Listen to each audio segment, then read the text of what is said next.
미 이민서비스국은 비자 영주권 소지자들에 대해 법규 위반이 포착되면 비자나 영주권이 취소될 수 있다고 특별 경고하고 나섰습니다. 중소업체 업주들은 불법 이민 단속과 관세 부과로 상당한 타격을 받게 될 것으로 우려하고 있는 것으로 CNBC가 실시한 설문조사 결과 나타났습니다. 트럼프 대통령이 중국산에 대한 관세율을 현재 145%에서 80%로 대폭 낮출 것으로 시사했습니다. 트럼프 행정부는 국방비에서 전년보다 390억 달러, 불법 이민 단속을 위한 국토안보부 예산에서 180억 달러를 더 쓴 것으로 의회 예산국이 밝혔습니다. 가톨릭 교회 역사상 처음으로 미국 출신 로버트 프레보스트 추기경이 새 교황으로 선출됐습니다.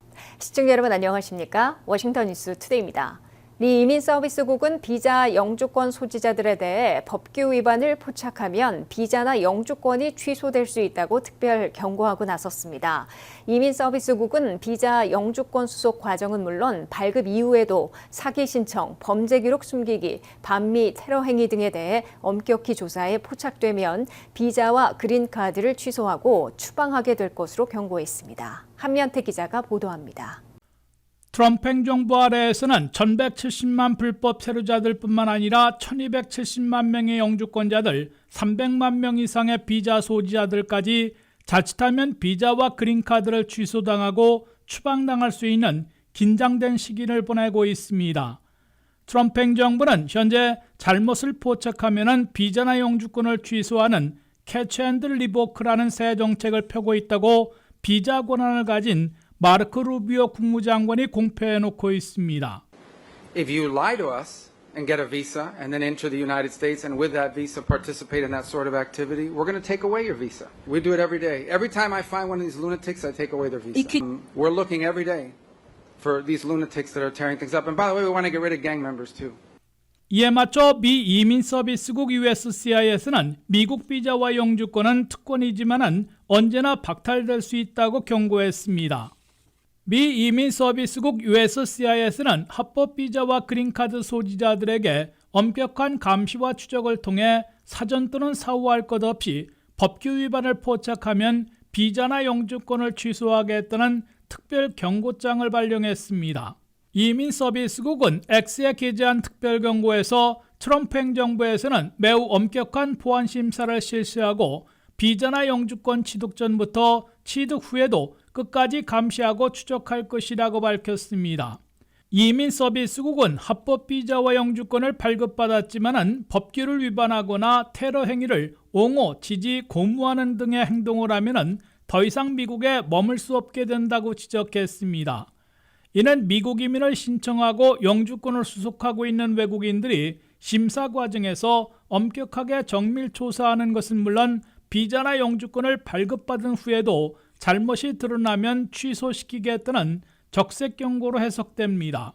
트럼프 행정부의 이민 당국이 주로 정밀 추적하고 있는 사유들은 첫째, 대학가에서 벌어지고 있는 반전 시위를 미국 정책에 반해 테러단체 하마스를 옹호하는 시위로 간주해 강력 처벌하려 하고 있습니다. 유학생 비자 4,000명 이상을 취소했다가 회복시켜 주었으나 지금도 주동자들을 포착해내면 비자나 영주권을 취소하고 추방할 것으로 경고되고 있습니다. 둘째, 사기 신청이나 허위 진술, 범죄 기록 감추기 등이 수석 중은 물론 나중에라도 포착되면 비자나 영주권을 취소하고 역시 추방하게 될 것으로 예고되고 있습니다. 이민서비스국은 첫 100일 동안 사기 신청이나 범죄 기록 숨기기 등이 의심되는 케이스들을 7,120건이나 포착해 그 중에서 4,664건은 사법권을 가진 아이스로 이첩했다고 발표했습니다. 이민서비스국에서는 FDNS라는 사기방지 국가안보 부서가 있으며 아이스에서 혐의가 확인되면 비자나 영주권을 취소당하고 추방령을 받게 됩니다. WKTV 뉴스 한면택입니다.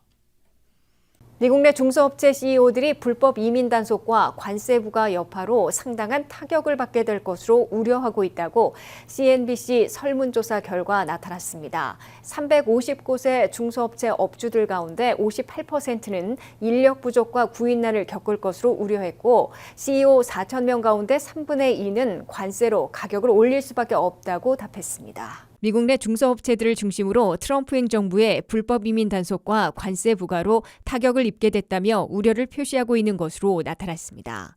평균 1,000명의 종업원을 두고 있는 업체 350곳의 CEO들을 상대로 설문조사한 결과 70%가 트럼프 행정부의 불법 체류자 체포 추방 작전 등 이민 정책에 타격을 받고 있다고 답했습니다. 특히 그중에서 사업주 58%는 앞으로 12개월 동안 자신들의 사업체에서 인력 부족, 구인난을 겪을 것으로 우려하고 있다고 뉴스위크가 보도했습니다. 이민 노동력에 의존하고 있는 농장, 건설 현장 등에서 특히 불법 체류 노동자들이 대거 잠적하고 있어 인력 부족과 구인난을 겪고 있으며 생산 차질, 가격 인상으로 이어질 것이란 예상이 나오고 있습니다. CNBC의 조사 결과 중소업체들의 대부분은 트럼프 관세 여파에 직격탄을 맞고 있다고 대답했습니다. 중소업체 업주들의 과반을 넘는 51%는 트럼프 관세 여파로 향후 12개월 동안 사업에서 마이너스 손실을 겪을 것으로 우려하고 있다고 밝혔습니다. 27%는 큰 타격을 입지는 않을 것으로 대답했고 21%는 긍정적인 효과를 볼 것으로 내다봤습니다. 하지만 중소업체 업주들의 70%는 자신들의 사업체와는 별도로 전반적인 미국 경제에서 불경기에 빠질 것으로 우려하고 있다고 토로했습니다. 각 업종의 CEO 4,000명을 대상으로 조사한 결과 3분의 2는 트럼프 관세 부과로 가격을 올릴 수밖에 없을 것으로 인정했습니다. 갤럽의 조사에서는 미국민들의 90%는 트럼프 관세 부과로 미국 내 가격이 올라갈 것으로 내다보고 있는 것으로 나타났습니다. 골드만삭스는 연준이 선호하는 코어 PCE는 3월에 2.6%였는데 올 연말에는 3.8%로 급등하게 될 것으로 내다봤습니다. 워싱턴의 싱크탱크인 CAP는 저소득, 중산층 미국민 가정에서는 올 한 해 가구당 $5,200 비용을 더 쓰게 될 것으로 예상하고 있습니다. 트럼프 대통령이 중국산에 대한 관세율을 현재 145%에서 80%로 대폭 낮출 것으로 시사했습니다. 이번 주말 스위스에서 열리는 미중 간 협상이 이루어질 경우 관세율을 더 낮추고 희토류 수출 통제를 완화하는 등 추가 거래가 모색될 것으로 예상되고 있습니다. 한면태 기자의 보도입니다. 벼랑 끝 치킨 게임에서 좀처럼 먼저 핸들을 꺾지 않으려는 미국과 중국이 자존심 싸움을 지속할 것인지 타협을 시작할 것인지 중대 기로에 서고 있습니다. 미중 간 제네바 첫 협상을 앞두고 도널드 트럼프 대통령은 중국산에 대한 관세율을 현재 145%에서 80%로 대폭 낮출 것임을 시사했습니다. 트럼프 대통령은 SNS에 80%의 관세율이 적절한 것으로 보인다면서 스콧 베센트에 달려있다고 썼습니다.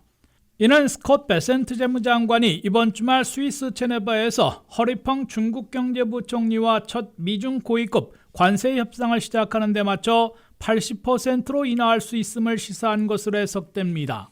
그러나 80%의 관세도 사실상 교역을 막을 만한 고관세이므로 미중 양국이 제네바 회담을 시작으로 주고받기에 들어가면 관세율도 더 낮추고 중국의 맞보복 조치도 완화시킬 것으로 예상되고 있습니다.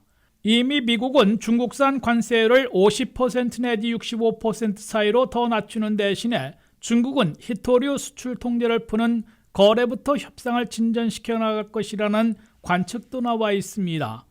트럼프 행정부가 145%를 부과하는 중국산 수입품을 실은 첫 선박 컨테이너들이 9일 미국에 도착했으나 벌써 미국행 중국산 선적은 대폭 급감하고 있습니다. 중국산의 미국행 선적은 4월 한 달간 전년보다 29%나 급감한 것으로 블룸버그 통신이 보도했습니다. 예약 컨테이너들은 35 내지 40%나 급감해 앞으로 수주 후에는 미국 내 매장들의 선반에서 중국산이 사라져 텅 비게 될 것으로 경고되고 있습니다. 미국의 수출입 회사들은 관세율이 50%를 넘으면 교역을 중단할 수밖에 없는 수준이라고 지적하고 있습니다. 25%만 부과되더라도 절반 이상은 소비자들에게 넘겨야 생존이 가능하지만 판매 급감을 감내해야 합니다. 10%의 보통 관세만 부과되면 가격 인상 없이 회사들이 수용할 수준이라고 밝히고 있습니다. 만약 고관세가 지속된다면 미국 내 수입 회사들은 중국 이외의 대체 수입선을 찾기 어려워 공급난에 빠지고 결국 대규모 파산과 종업원 해고 사태에 직면하게 될 것으로 우려하고 있습니다. WKTV 뉴스 한면택입니다. 트럼프 행정부가 국방비와 이민 단속 예산 지출을 대폭 늘려 전년보다 연방 예산을 더 많이 쓰고 있는 것으로 계산되고 있습니다. 현 회계연도의 연방 지출 중에서 소셜연금과 메디케어, 메디케이드에서 700억 달러를 더 지출한 데다가 국방비 390억 달러, 이민 단속 예산 180억 달러를 전년도보다 더 많이 쓰고 있는 것으로 의회 예산국은 밝혔습니다. 트럼프 행정부는 일론 머스크의 도우지를 통해 연방 예산을 대폭 감축하는 전략을 펴고 있으나 실제로는 전년보다 더 많은 예산을 지출하고 있는 것으로 나타났습니다. 미 의회 예산국에 따르면 트럼프 행정부는 현 회계연도에 1,660억 달러를 더 지출하고 있는 것으로 집계됐습니다. 베이비 부모들로 수요가 급증해온 사회보장연금과 메디케어, 메디케이드 예산도 대폭 늘고 있는데 현재까지 1조 5천억 달러를 지출해 전년보다 700억 달러 늘어난 것으로 미 의회 예산국은 계산했습니다. 이는 트럼프 행정부가 낭비했다고 볼 수 없는 대목이지만 국방비와 불법 이민 단속 예산 지출을 대폭 늘려 전년보다 연방 예산을 더 많이 쓰고 있는 결과를 초래하고 있습니다. 현재까지 트럼프 행정부는 국방부에서 전년보다 390억 달러, 불법 이민 단속을 위한 국토안보부 예산에서 180억 달러를 더 쓴 것으로 의회 예산국은 밝혔습니다. 트럼프 행정부가 운영하고 있는 연방 예산에서는 세출이 3,420억 달러 더 늘어난 반면 세입도 1,460억 달러 증가해 차액이 1,960억 달러를 기록했습니다. 이에 따라 트럼프 행정부에서는 이 차액인 1,960억 달러만큼 예산을 더 쓴 것으로 계산되고 있습니다. 트럼프 대통령이 일론 머스크의 도우지에게 맡겨 연방 예산 중에서 사기와 낭비성 지출을 포착해내 절약토록 했으나 당초 목표에는 아직 크게 미달하고 있습니다. 일론 머스크가 떠난 도우지는 5월 초 현재 연방 예산을 1,650억 달러 절약했다고 공표하고 있습니다. 이는 납세자 1인당 1,025달러를 절약한 것으로 강조하고 있습니다. 무상지원 그랜트 11,650개를 중지시켜 370억 달러를 절약했다고 도우지는 설명했습니다. 연방 컨트랙트를 9,500개 종료시켜 320억 달러를 절약했다고 도우지는 밝혔습니다. 연방 건물과 사무실을 위한 리스 계약을 600개 정도 종료시켜 2억 9천만 달러를 절약했습니다. 하지만 1,650억 달러 절약은 일론 머스크가 공약했던 2조 달러 절약 목표에는 크게 미달하고 있습니다. 조기 퇴직을 선택한 연방 공무원들에게는 9월 말까지 봉급을 지불해야 해 경비로 1,350억 달러를 지출해야 하므로 실제 절약액은 300억 달러인 것으로 나타났습니다. 카톨릭 교회 역사상 처음으로 미국 출신 교황이 선출됐습니다. 시카고 출신의 로버트 프레보스트 추기경이 새 교황으로 선출돼 전 세계 14억 카톨릭 신자들의 새 지도자가 됐습니다. 프레보스트 신임 교황은 레오 14세라는 이름으로 즉위했습니다. 홍의진 기자가 전합니다. 가톨릭 역사상 최초로 미국 출신 교황이 탄생했습니다. 시카고에서 태어난 로버트 프레보스트 추기경이 제267대 교황으로 선출돼 레오 14세라는 이름으로 즉위했습니다. 바티칸 시국의 시스티나 성당 굴뚝에서 흰 연기가 피어오르자 성 베드로 광장은 환호와 박수로 가득 찼습니다. 추기경단은 비공개 회의인 콘클라베를 통해 새로운 교황을 선출했고 약 1시간 뒤 새로운 교황의 이름을 공식 발표했습니다. 올해 69세인 미국 시카고 출신의 로버트 프레보스트 신임 교황은 레오 14세라는 이름으로 전 세계 가톨릭을 이끌게 됩니다. 레오 14세는 미국 출신으로 가톨릭 역사상 최초로 교황직에 오른 인물입니다. 그의 선출은 미국과 전 세계 가톨릭계에 큰 상징성을 가지며 변화의 신호탄으로도 받아들여지고 있습니다. 교황 레오 14세는 미국 국적이지만 20년간 페루에서 선교사로 활동하면서 페루 시민권도 보유하고 있습니다. 교황은 수십 년간 페루 빈민가에서 사목 활동을 이어온 이력으로 주목을 받아왔습니다. 미국이라는 세속적 강대국 출신이라는 점이 오랫동안 교황 선출에 걸림돌로 작용해온 만큼 이번 선출은 교황청 안팎에서 역사적인 전환으로 평가됩니다. 그간 미국 출신 교황에 대해 일종의 금기 분위기가 있었다고 전하며 이번 선택이 전통적 기준을 넘어선 결정이라고 AP통신은 분석했습니다. 레오 14세는 2023년 프란치스코 교황에 의해 교황청 주교부 장관으로 임명돼 전 세계 주요 인사를 총괄하는 중책을 맡아왔습니다. 레오 14세는 사회적 약자와 주변부를 포용하는 진보적 태도를 보이는 한편 여성 부재 서품에 반대하는 등 전통 교리에는 보수적인 입장을 유지해온 것으로 알려졌습니다. 교황청에서는 그가 개혁파와 보수파 사이에서 균형을 잡을 적임자라는 평가가 나오고 있습니다.